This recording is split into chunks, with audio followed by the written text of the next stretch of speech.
Ladies and gentlemen, let me tell you my pleasure as the chairman of the Chambre de Commerce of Industry of Paris-Ile-de-France to be with you today to discuss the future of European taxation in a global context.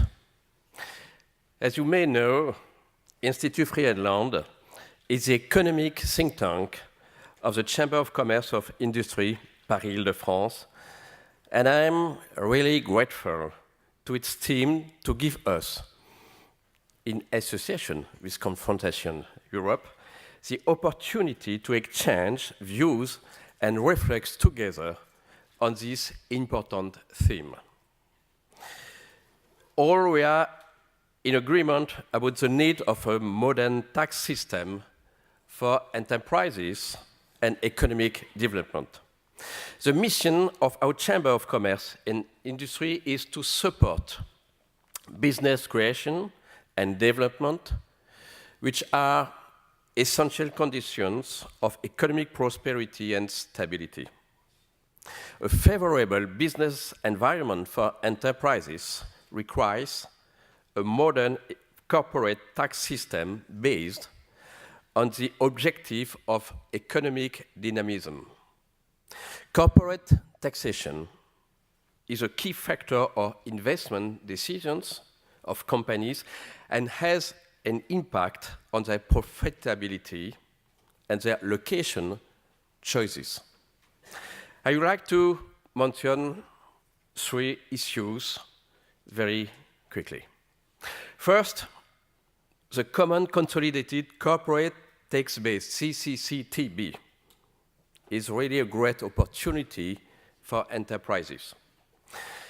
The coexistence of 28, soon 27, different corporate tax systems is complex for enterprises who have to deal with different national rules. In this context, the CCCTB could be an important step in the right direction. Its first objective, as we know, is to add another stone to the construction of the European single market with the view of benefiting businesses. The CCCTB project aims to build a more intelligible tax system in Europe and could ensure a better legal certainty for enterprises. This dimension of the project can only, in our view, be supported. Second point, the CCCTB project is a great opportunity for European member states. The CCCTB project is also a step towards limiting a damaging tax competition between EU member states. A common corporate tax base and more transparency between national tax systems could contribute to limiting a currently unsatisfactory situation. Also, tax competition between countries is nothing new. It has nonetheless intensified considerably in recent years, and in particular within the European Union. Incidentally, one of the effects of the economic crisis of 2008 is that it triggered an acceleration on tax-based erosion. The corporate tax harmonization approach will limit and perhaps eliminate the mismatches between national systems, which are often exploited by those engaging in tax evasion, even if tax competition remains on tax rates. Third, one of the main challenges of the CCCTB project is to guarantee a level playing field for enterprises. Combating tax evasion has become a top priority of European policymakers. As a representative of the business world, I can only support this legitimate objective. What businesses need is clear and stable tax rules that ensure a level playing field, as well as a system that does not reward those who don't play by the rules. Competition between enterprises is about bringing better services and better products at the right prices to their customers, not about dodging the system. Having said that, one has to wonder, obviously, whether, or should I say, how CCCTB will contribute to achieving that result.